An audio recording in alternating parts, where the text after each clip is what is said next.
بسم اللہ الرحمن الرحیم الحمدللہ رب العالمین وصلی اللہ علی محمد وآلہ الطاہرین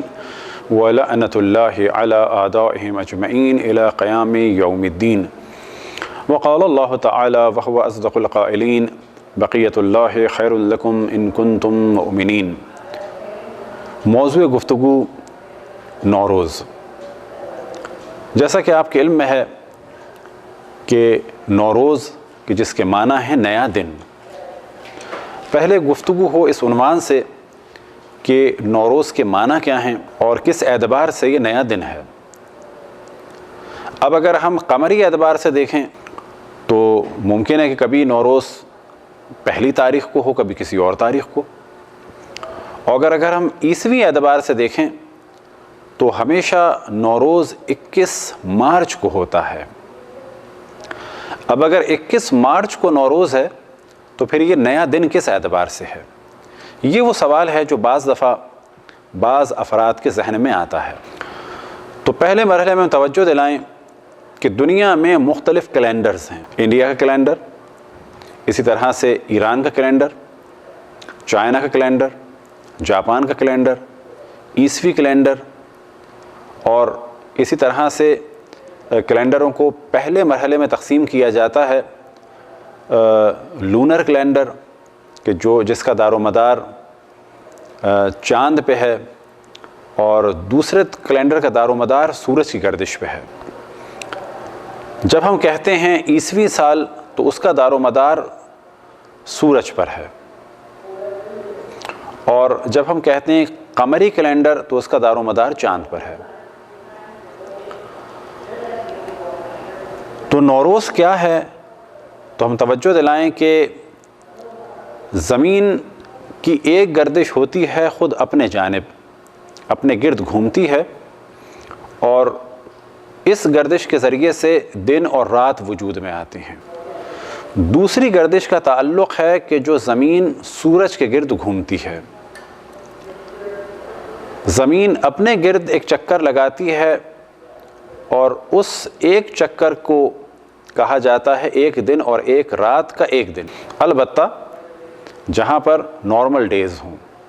لیکن اگر قطب میں چلے جائیں تو وہاں اس کا حساب کتاب الگ ہے، لیکن زمین کا اپنے گرد جو ایک پھیرا یا ایک چکر یا ایک راؤنڈ ہے وہ 24 گھنٹے کا ہے، اور زمین کی ایک گردش ہے کہ خود سیارہ حرکت کرتا ہے اور سورج کے گرد گھومتا ہے، اور اس سے سال وجود میں آتا ہے، اور یہ تقریباً 365 دن کا ہوتا ہے۔ اور ان 365 دنوں کو عموماً کیلنڈروں میں ڈیوائیڈ کیا جاتا ہے 12 حصوں میں، اور 12 مہینے بنائے جاتے ہیں۔ اور ہر کیلنڈر میں یہ مسئلہ ہے تقریباً کہ کچھ دن 31 کے، کچھ دن 30 کے، اور آخر میں ایک لیپ ایئر رکھا جاتا ہے، کچھ جگہوں پر 5 سال کے بعد، کچھ جگہ پر 2 سال کے بعد، وہ ہر کیلنڈر میں الگ ہے تاکہ ان کی تعداد کو برابر کر دیا جائے۔ زمین کی گردش کو 12 حصوں میں ڈیوائیڈ کیا جاتا ہے، اور ہر حصے کو ایک برج کہا جاتا ہے، اور ان برجوں کے نام ہیں مختلف کیلنڈرز میں الگ الگ۔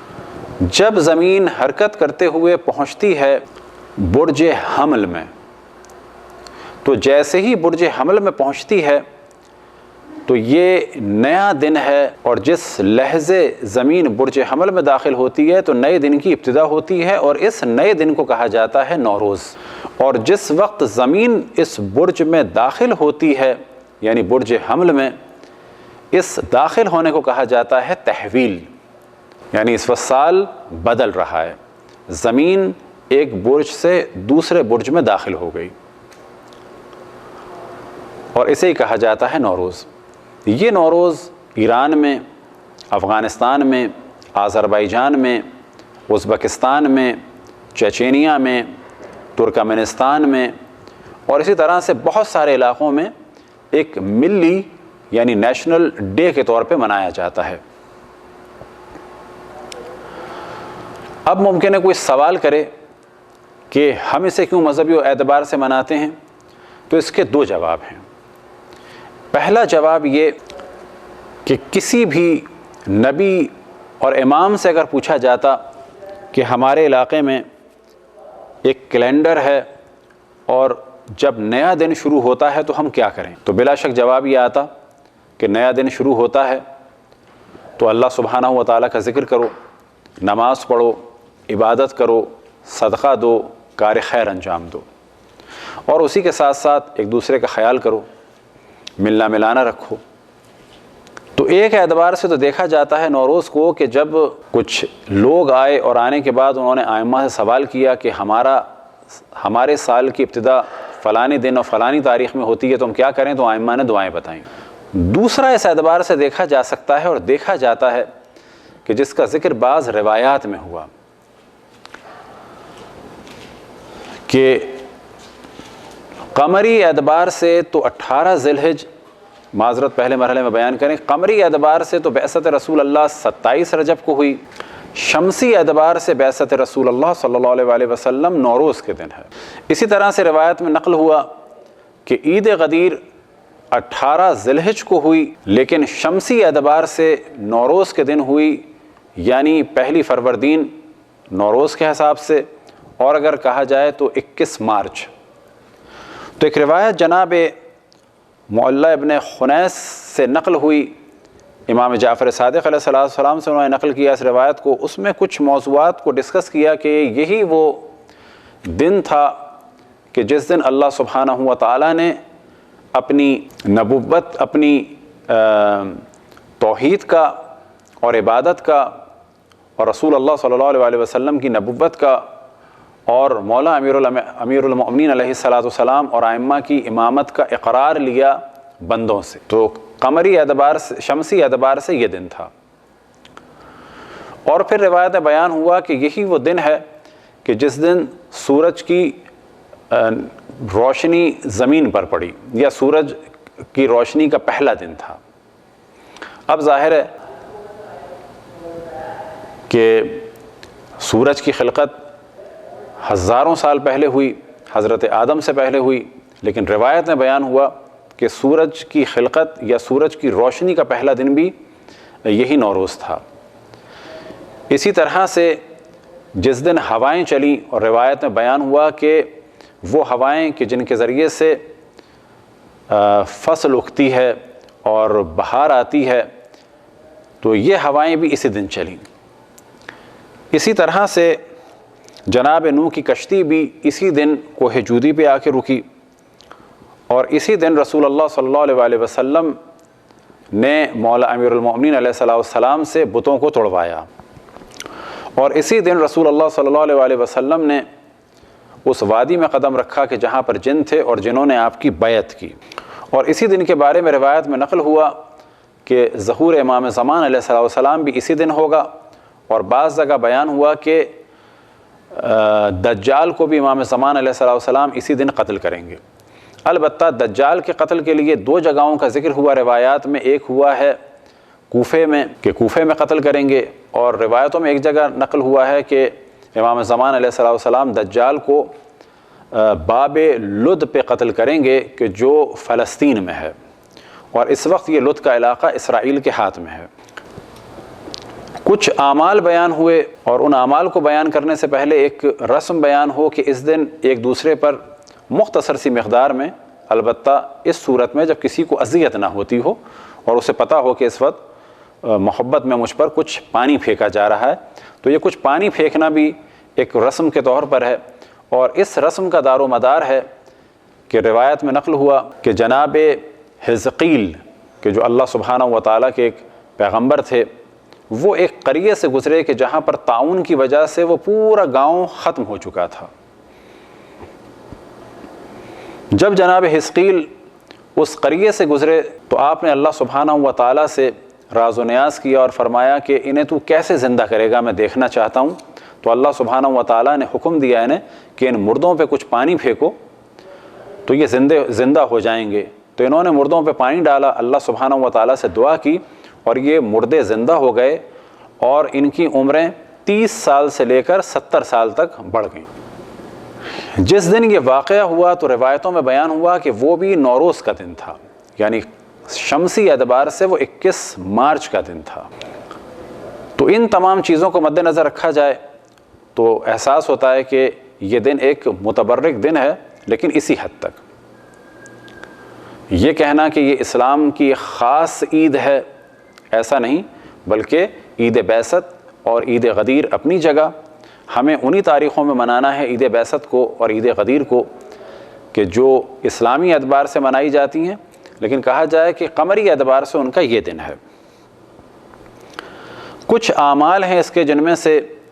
ایک یہ کہ روزہ رکھا جائے، اس دن غسل کیا جائے، اچھے کپڑے پہنے جائیں، خوشبو لگائی جائے اور 4 رکعت نماز پڑھی جائے، 2 رکعت کر کے۔ پہلی رکعت میں سورہ حمد کے بعد 11 دفعہ سورہ قدر، دوسری رکعت میں سورہ حمد کے بعد پہلی رکعت میں سورہ حمد کے بعد 10 دفعہ سورہ قدر، دوسری رکعت میں سورہ حمد کے بعد 10 دفعہ سورہ کافرون، پھر اس کے بعد نماز کو ختم کیا جائے تشہد اور سلام کے بعد، پھر دوبارہ ایک نماز پڑھی جائے 2 رکعت، اور اس کی پہلی رکعت میں سورہ حمد کے بعد 10 دفعہ سورہ توحید، اور دوسری رکعت میں 10 دفعہ قل اعوذ برب الناس یعنی سورہ ناس، اور 10 دفعہ قل اعوذ برب الفلق یعنی سورہ فلق کی تلاوت کی جائے۔ اس کے بعد ایک مختصر سی دعا ہے جو مفاتیح الجنان میں موجود ہے، اسے سجدے کے عالم میں پڑھا جائے۔ البتہ اگر دعا کوئی پڑھے تو اچھا ہے، اور نہ پڑھے تو بھی کوئی حرج نہیں، اور یہ بھی ممکن ہے کہ اس طرح سے سجدگاہ کو ہاتھ میں رکھ لے، اور یا سجدگاہ بھی اگر ہاتھ میں نہ ہو تو فقط سجدے کی نیت سے سر کو جھکائے اور اس دعا کو پڑھ لے، اور یہ بھی ممکن ہے کہ کوئی اور شخص اسے یہ دعا پڑھوائے اور وہ سجدے کے عالم میں اسے پڑھتا رہے۔ اسی طرح سے ایک مشہور ترین جو دعا ہے نوروز کی تحویل کے وقت کی، وہ ہے یا مقلب القلوب والابصار، اے دلوں کو اور آنکھوں کو پھیرنے والے، بدلنے والے، یا مدبر اللیل والنہار، اے رات اور دن کے بدلنے والے یا انہیں خلق کرنے والے، یا محول الحول والاحوال، اور حالتوں کے بدلنے والے، حول حالنا الی احسن الحال، ہمارے حال کو اچھے حال میں بدل دے۔ یہ ایک دعا ہے کہ جو تحویل کے وقت پڑھی جائے۔ اس کے علاوہ جو بھی نیک کام کیا جائے اچھا ہے، صدقہ دیا جائے اچھا ہے۔ اب یہاں پر ایک موضوع کی جانب ہم توجہ دلاتے ہیں، اور وہ موضوع یہ کہ بعض دفعہ جب نوروز کے بارے میں بات ہوتی ہے تو کہا جاتا ہے کہ یہ مجوسیوں کا کیلنڈر ہے اس وقت جو ایران میں چل رہا ہے، لیکن یاد رکھیں کہ اس وقت تمام دنیا میں عبادت کے لیے قمری کیلنڈر چل رہا ہے مسلم ورلڈ میں، اور آفیشیل کاموں کے لیے عیسوی کیلنڈر چل رہا ہے۔ اور ایران اس وقت کہا جا سکتا ہے کہ ایک واحد ملک ہے کہ جہاں پر عبادت کے لیے قمری کیلنڈر چل رہا ہے کہ جو محرم سے شروع ہوتا ہے، اور آفیشیل کاموں کے لیے جو قمری کیلنڈر چل رہا ہے وہ مجوسی کیلنڈر نہیں ہے، وہ در حقیقت ہجری شمسی کیلنڈر ہے۔ ہجری شمسی اور ہجری قمری کیلنڈر کا فرق کیا ہے تو وہ ہم آپ کی خدمت میں بیان کریں۔ ہجری قمری کا تعلق ہے چاند پر، اور اس کے 12 مہینے ہیں۔ محرم پہلا مہینہ ہے اور ذی الحجہ آخری مہینہ ہے، اور اس کا دار و مدار ہے چاند پر۔ ابتدا اس کی کس سے ہے؟ نسبت کس سے ہے؟ ہجرت رسول اللہ صلی اللہ علیہ وآلہ وسلم سے، اور 1336واں سال چل رہا ہے۔ اب اگر آپ توجہ دیں ہجری قمری کیلنڈر کیا ہے، ہجری شمسی کیلنڈر کیا ہے، تو ایران میں جو کیلنڈر چل رہا ہے وہ ہجری شمسی چل رہا ہے۔ اس کا دار و مدار بھی رسول اللہ صلی اللہ علیہ وآلہ وسلم کی ہجرت پر ہے۔ اس کی ابتدا مجوسیوں کی ابتدا یا اس کی ابتدا کوئی اور ابتدا نہیں ہے۔ اس وقت جو ایران کا سال چل رہا ہے وہ ہے 1393۔ اس وقت کل سے جو سال شروع ہوگا وہ ہو جائے گا 1394، اور پہلا مہینہ اس کا ہوگا 1394 کا۔ اور 1394 سے مراد یہ ہے کہ شمسی اعتبار سے یعنی سورج کی تاریخوں کے اعتبار سے 1394 ایئر ہوئے ہیں رسول اللہ صلی اللہ علیہ وسلم کی ہجرت کو،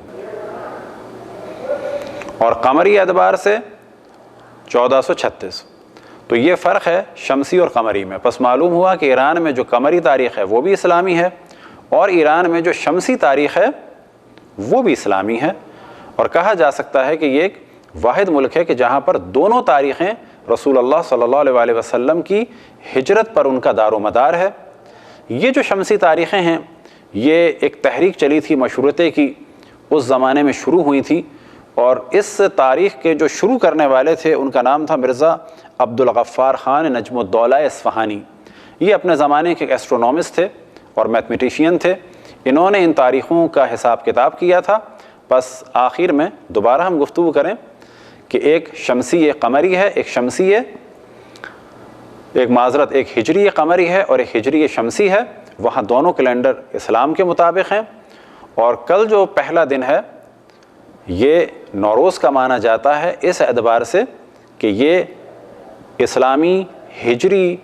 شمسی تاریخ کا پہلا دن ہے۔ خداوند تبارک و تعالیٰ سے دعا ہے کہ ہمیں اپنے رسول، اپنی حجتوں، خصوصاً امام زمان علیہ السلام کی معرفت اور اطاعت کی توفیق عطا فرمائے۔ ہمارا ہر دن اللہ سبحانہ و تعالیٰ کی بندگی میں اور اطاعت میں گزرے۔ ہر وہ دن عید کا دن ہے جس دن گناہ نہ کیا جائے، اور بلا شک مومن کا ہر دن عید کا دن اس اعتبار سے ہونا چاہیے کہ وہ اللہ سبحانہ و تعالیٰ کی معصیت نہ کرے۔ دعا ہے کہ خداوند تبارک و تعالیٰ ساری دنیا میں اہل بیت علیہم السلام کے چاہنے والوں کو خصوصاً اور تمام انسانوں کو عموماً صحت اور سلامتی اور عافیت سے نوازے، دشمنان اہل بیت علیہم السلام کو آپس میں مصروف کر دے، پرچم اسلام کو سربلند فرمائے، خصوصاً مقامات مقدسہ کی حفاظت فرمائے، تمام علماء کرام مراجع الزام کو طول عمر عطا فرمائے، جتنے افراد دنیا میں جہاں جہاں اہل بیت علیہم السلام کی خدمت میں مصروف ہیں ان کی توفیقات میں اضافہ فرمائے، اور جو مقامات مقدسہ کی حفاظت میں مصروف ہیں دنیا میں جہاں جہاں سے آئے ہوئے ہیں ان سب کی طاقت میں، قدرت میں، عظمت میں، سہولت میں، شوکت میں، ہیبت میں اضافہ فرمائے، اور دشمنوں پر انہیں غلبہ عطا فرمائے، اور امام کے ظہور میں تعجیل فرمائے، ہم سب کو ان کے آوان اور انصار میں شامل فرمائے۔ وصلی اللہ